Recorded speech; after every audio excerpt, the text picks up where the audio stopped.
السلام علیکم ورحمۃ اللہ۔ آج میں آپ کو 4 ایسی کلمات بتانے جا رہا ہوں جس کے پڑھنے کا ثواب بہت زیادہ ہے اور جو وزن کے اعتبار سے دیگر اذکار سے بڑھ کر ہے۔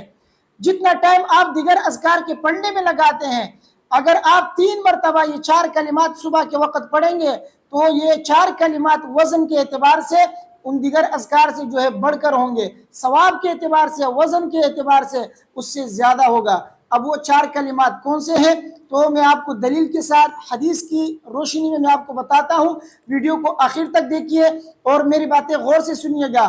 وہ 4 کلمات کون سے ہیں اور اس کو یاد کیجئے اور ہر دن اس کے پڑھنے کو اپنی عادت بنا لے۔ وہ 4 کلمات جو ثواب کے اعتبار سے اور وزن کے اعتبار سے بڑھ کر ہے وہ کون سے ہیں؟ وہ 4 کلمات یہ ہیں: سبحان اللہ وبحمدہ عدد خلقہ ورضا نفسہ وزنۃ عرشہ ومداد کلماتہ۔ تو یہ 4 کلمات ایسی کلمات ہیں جو شخص 3 مرتبہ یہ کلمات صبح کے وقت پڑھتا ہے تو اس کی بہت زیادہ فضیلت ہے، وزن کے اعتبار سے یہ دیگر اذکار سے بڑھ کر ہے، اس لیے اس کو ہر دن صبح کے وقت 3 مرتبہ پڑھا کرے۔ چنانچہ حضرت جبیر رضی اللہ تعالی عنہ کی حدیث ہے، مسلم شریف میں موجود ہے، فرماتی ہے کہ نبی کریم صلی اللہ علیہ وسلم صبح کی نماز پڑھنے کے بعد باہر تشریف لے گئے اور حضرت جبیر رضی اللہ تعالی عنہ اپنی نماز پڑھنے کی جگہ میں بیٹھ کر ذکر و اذکار کر رہی تھی۔ تو نبی کریم صلی اللہ علیہ وسلم دن چڑھے واپس تشریف لے آئے، دیکھا کہ حضرت جبیر رضی اللہ تعالی عنہ اپنی جگہ بیٹھ کر ذکر و اذکار کر رہی ہے۔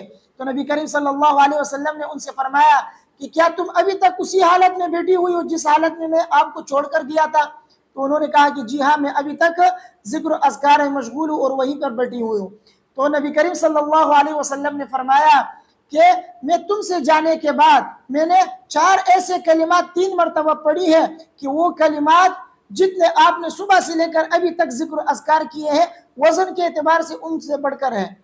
یعنی یہ جو 4 کلمات میں نے 3 مرتبہ پڑھے ہیں یہ وزن کے اندر، ثواب کے اندر، یہ ان کلمات سے، ان اذکار سے بڑھ کر ہے جو صبح سے لے کر ابھی تک آپ پڑھ رہی ہیں۔ تو وہ کلمات کون سے ہیں؟ تو نبی کریم صلی اللہ علیہ وسلم نے فرمایا سبحان اللہ وبحمدہ عدد خلقہ ورضا نفسہ وزنۃ عرشہ ومداد کلماتہ۔ اس کا ترجمہ یہ ہے کہ اللہ تبارک و تعالیٰ پاک ہے، اپنے حمد کے ساتھ، اپنے مخلوق کی تعداد کے برابر، اپنے نفس کی رضا کے برابر اور اپنے عرش کے وزن کے برابر اور اپنے کلمات کی سیاہی کے برابر۔ یعنی اللہ تبارک و تعالیٰ کے لیے تمام تعریفیں اللہ کے لیے ہیں، جتنے اللہ کی کلمات کی سیاہی ہے، جتنے اللہ کے عرش کا وزن ہے، یعنی ان سب سے بڑھ کر جتنے مخلوق کی تعداد ہے ان سب کے برابر اللہ کی تعریف ہے۔ مطلب یہ ہے کہ تمام تعریفیں اللہ پر ختم ہیں، تمام تعریفیں اللہ کے لیے ہے بس۔ تو یہ 4 کلمات ایسی کلمات ہیں جو وزن کے اندر دیگر اذکار سے بڑھ کر ہے، اس لیے ہمیں اور آپ کو چاہیے کہ صبح کے وقت جس نبی کریم صلی اللہ علیہ وسلم نے فرمایا کہ میں نے 3 مرتبہ پڑھا ہے اور یہ 4 کلمات وزن میں دیگر اذکار سے بڑھ کر ہے، تو ہمیں اور آپ کو چاہیے کہ ہر دن صبح کے وقت 3 مرتبہ یہ 4 کلمات سبحان اللہ وبحمدہ عدد خلقہ ورضا نفسہ وزنۃ عرشہ ومداد کلماتہ، روزانہ 3 مرتبہ یہ 4 کلمات پڑھا کریں، انشاءاللہ بہت زیادہ اس کا ثواب ہے، بہت زیادہ اس کی فضیلت ہے، وزن کے اعتبار سے یہ ہمارے اعمال نامے میں جو ہے کام آئے گا۔ اللہ تبارک و تعالیٰ سے دعا ہے کہ اللہ تعالیٰ مجھے اور آپ سب کو ان کلمات کے پڑھنے کی توفیق عطا فرمائے۔ ویڈیو کو اپنے دوستوں کے ساتھ لازمی شیئر کیجئے، مجھے اپنے دعاؤں میں یاد رکھیے۔ السلام علیکم ورحمۃ اللہ۔